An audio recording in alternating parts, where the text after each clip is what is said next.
Good morning. Thank you for being here today. I'm Megan Festa, Public Relations Specialist with Foundation Health Partners.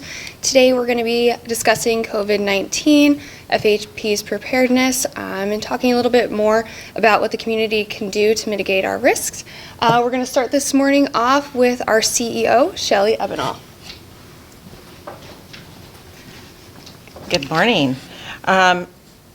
First and foremost, we want to say to the public that your safety is our primary concern. So as this virus takes off, not just across the country, but across the world, we're trying to do whatever we can do to minimize the spread of this virus, to take care of our community and our patients in our hospitals. So as we're making changes and being more restrictive in access, please keep that in mind.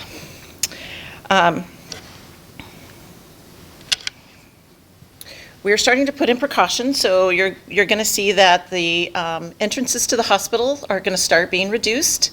And at those entrances, there's going to be screening. So we're asking that if you are coming to the hospital for a non-medical purpose, that you try to find other means of communicating with your loved ones in the hospital. So visitors, if you could stay away, we would appreciate it. We understand that that's hard. But it would be a health hazard if we just let everybody have access to the hospital during this crisis.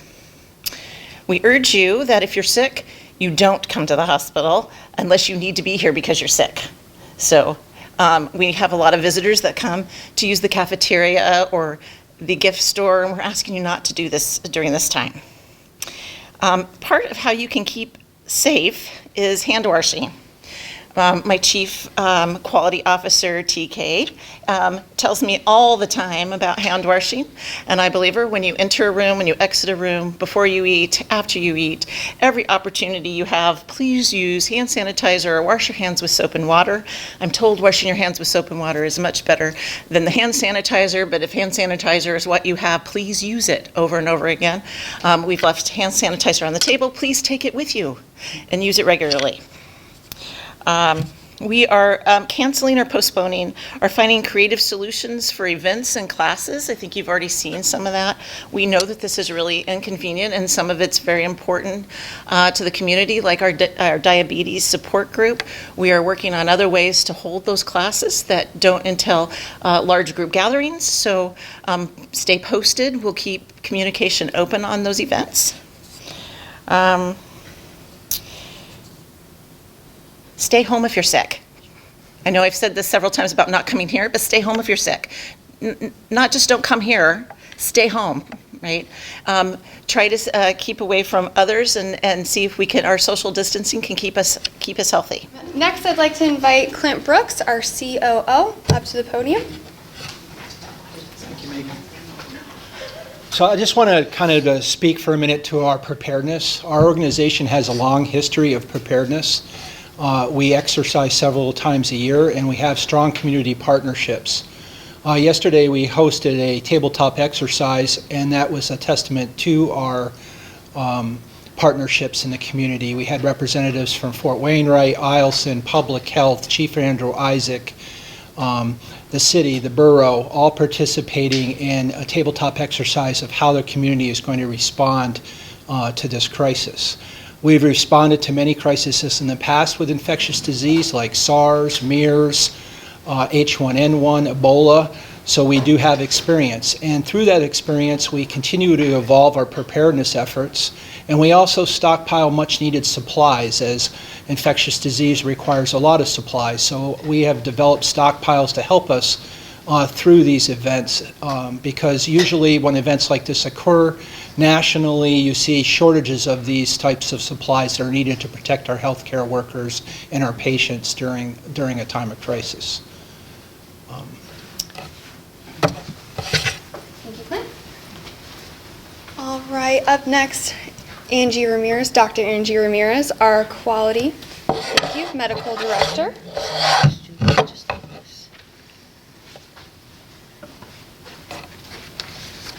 Hi, I'm just going to echo what Shelley and Clint have shared, that we have been preparing for a while because we are the healthcare system for Fairbanks, and we take it very seriously.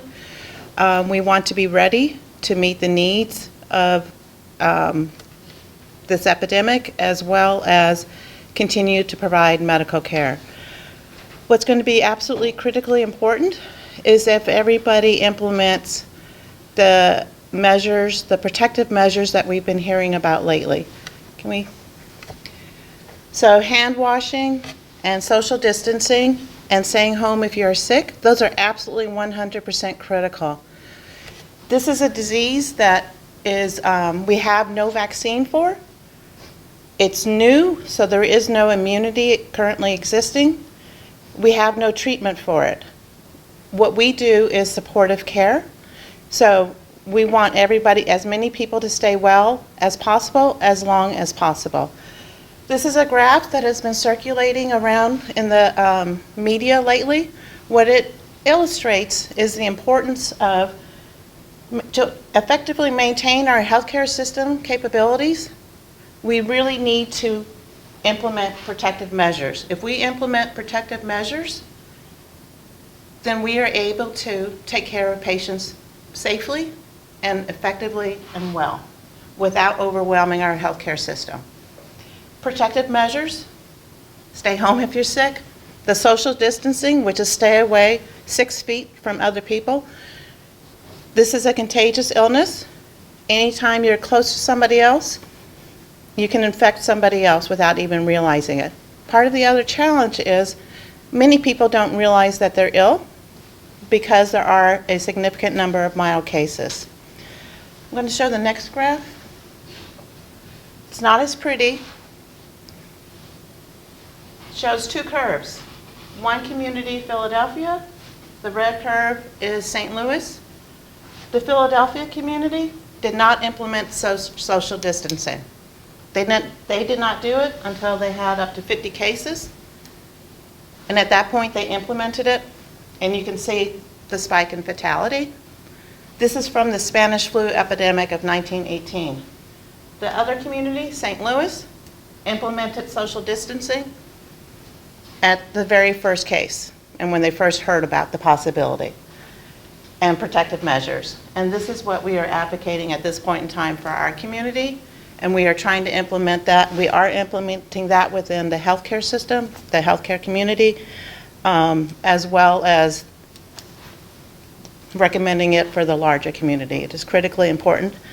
To help everybody understand that, we are also creating videos from our medical staff to go out on social media over the next weekend to kind of help message to the public and the community from their providers why all these measures are so important. The hand washing, the staying home if you're sick, and again, avoiding large gatherings and large groups of people. Thank you.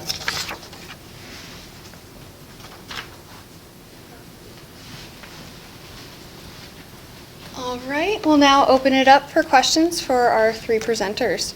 So if you guys want to.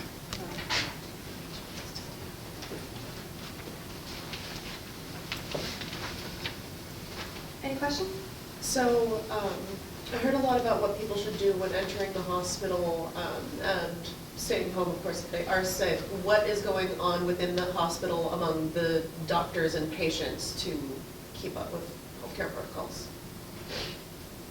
So our medical staff is working very diligently on several. Sorry, could you folks just all move toward the podium and so that we can get your voices all together and so I can get your voices all together? I'm sorry.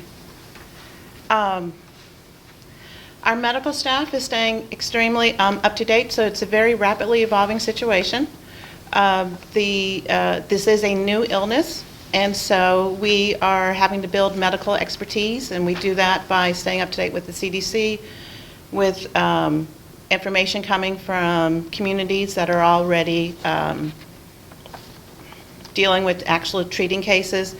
We are also sharing information with our community partners. So in addition to kind of the facility and operations management, we are also working together as a medical community to kind of share information so that we can coordinate services as best as possible.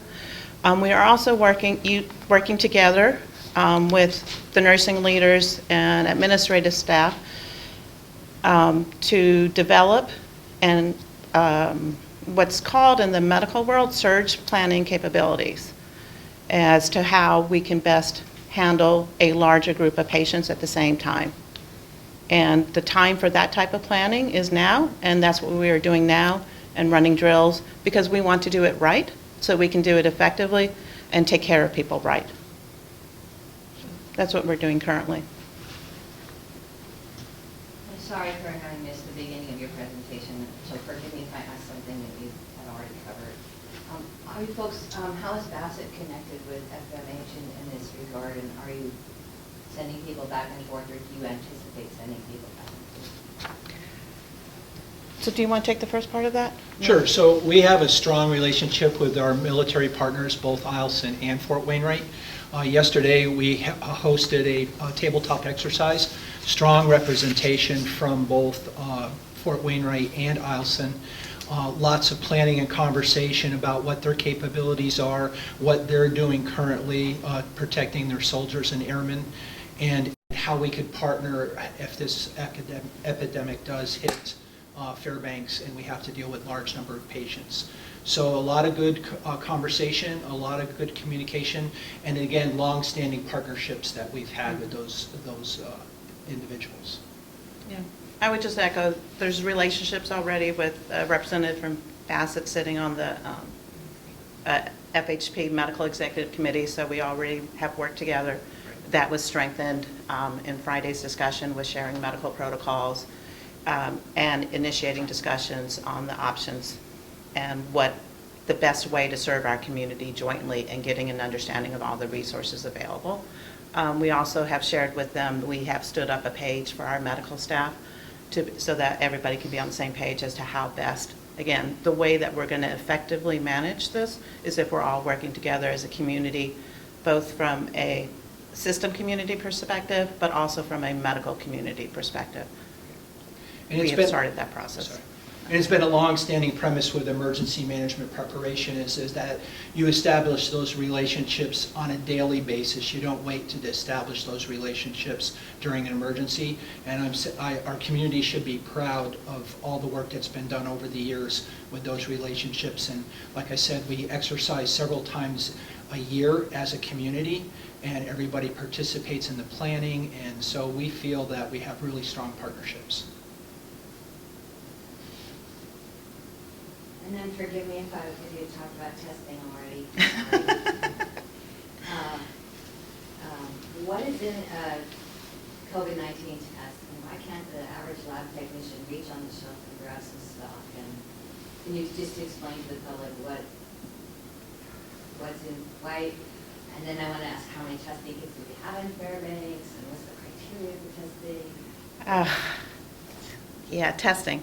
So I'll be honest with you, I was not prepared for that specific a question around testing. So first off, it's a new pathogen.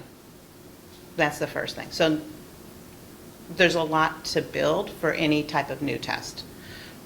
Second, and as well as you have to get it approved, you have to get it tested. It's a rigorous process to build a new test because you don't want to make a mistake. You don't want to tell people they have something when they don't have it. You don't want to miss something when they do have it. So anytime there's something new, it's fairly extensive. I am not up to date on exactly what's involved with this specific test. My understanding is that we are using DNA PCR testing. And so what's involved for us is we have to collect the specimens. We have to have viral culture media on site to be able to effectively collect the specimens. And then we have to get it to a lab that has a test kit that is able to test it using the PCR type testing. And so we have I don't want to be inaccurate, we have a significant amount of viral testing specimens here on site. We have been sending any per the Alaska State Protocol, any high-risk patients, we are sending to the state virology lab. They do have a lab in Fairbanks, and we've been coordinating very effectively with them. So anyone who's high risk, for example, a hospitalized patient, a symptomatic patient, a healthcare worker will be tested locally, and we can usually the testing program has been changing rapidly. Again, evolving situation. We're all having to adapt to changing guidelines and protocols as we learn more, as we adapt with resources. But at the current time, with the exception of Sunday, we're usually able to get test results on a high-risk patient back either late same day or the next day. That's a high-risk patient. They do not have the capability to perform testing on large volumes, but we've been able to get it on anyone who's a high-risk patient.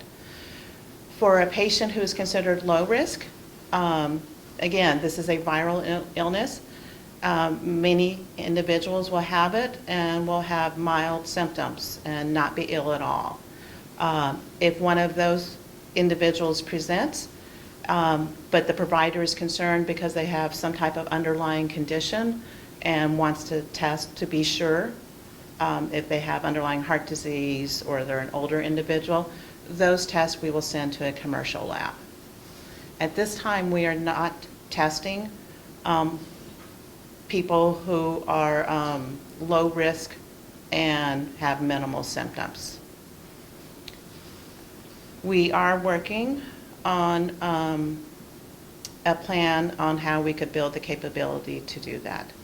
We understand that it is a desire of the community and would like to meet that need of the community. So we are actively working on that plan.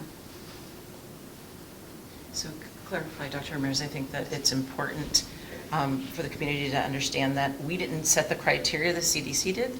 So especially initially when testing was, capabilities were really limited, it was a call to the EPI, the state EPI, to go through the criteria with them to see if they were going to test that patient or not test that patient. So it wasn't a provider decision, which I think some of the community members misunderstand. So that's important to know. Yes. And then to emphasize that this is a rapidly evolving response, and sometimes from the state, from the CDC, and from the World Health Organization, guidance can change day to day as more information becomes available about the virus and what the proper response should be. So we're staying on top of that, and we're making sure that we're doing the most current recommendations possible. And so we have a team that monitors all that, and we have our Emergency Operations Center, which was activated on Monday, reviewing all that and making recommendations to our providers and to our nurses to make sure that we're staying as current with the most current information available. So remember, what we tell you today will not be true tomorrow. This is the truest statement. I will also add, from a testing perspective, as a clinician, the test is not going to change anything I do for anybody who is ill. Because we don't have a specific vaccine, we don't have a specific treatment. If you are ill and it's mild, we're going to ask you to stay home and not infect anybody else and take care of yourself. If you are ill, if you're experiencing fever, shortness of breath, and cough, we do want you to come in because we want to evaluate you and treat you and make sure you're okay. So the test, yeah, go ahead. No, could you please tell them how we want them to come in? Like not Yes. through the front door and... Yes. Because we're trying to flatten that curve, we are protecting our staff, we are protecting other patients. We do realize no one has immunity to this, so we're trying to limit the spread as best as possible, just like we're advising the community.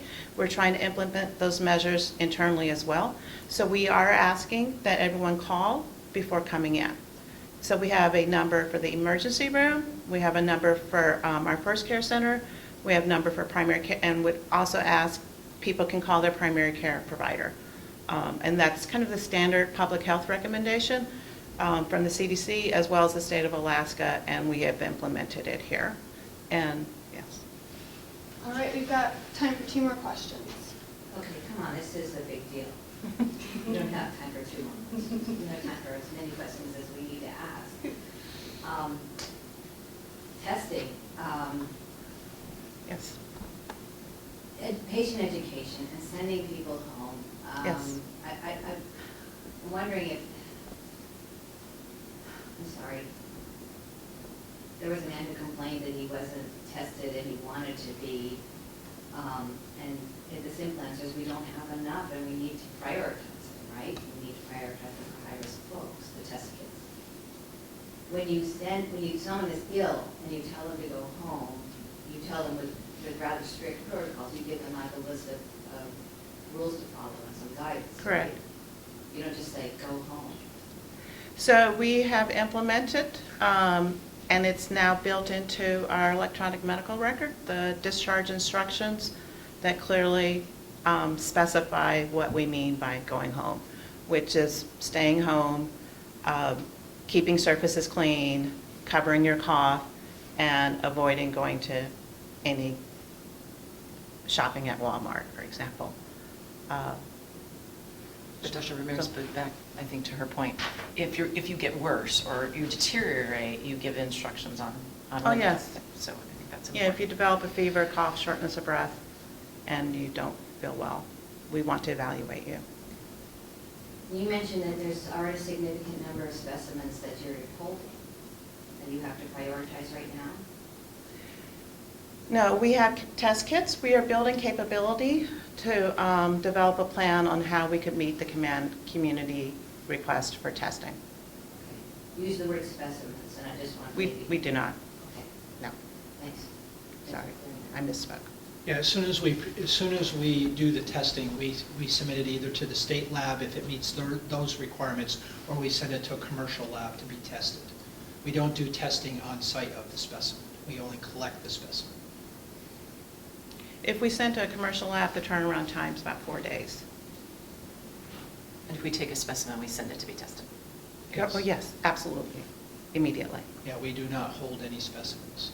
So if the doctor reviews with the patient and thinks that a test is needed, the doctor will perform the test, and then it will be sent to a lab.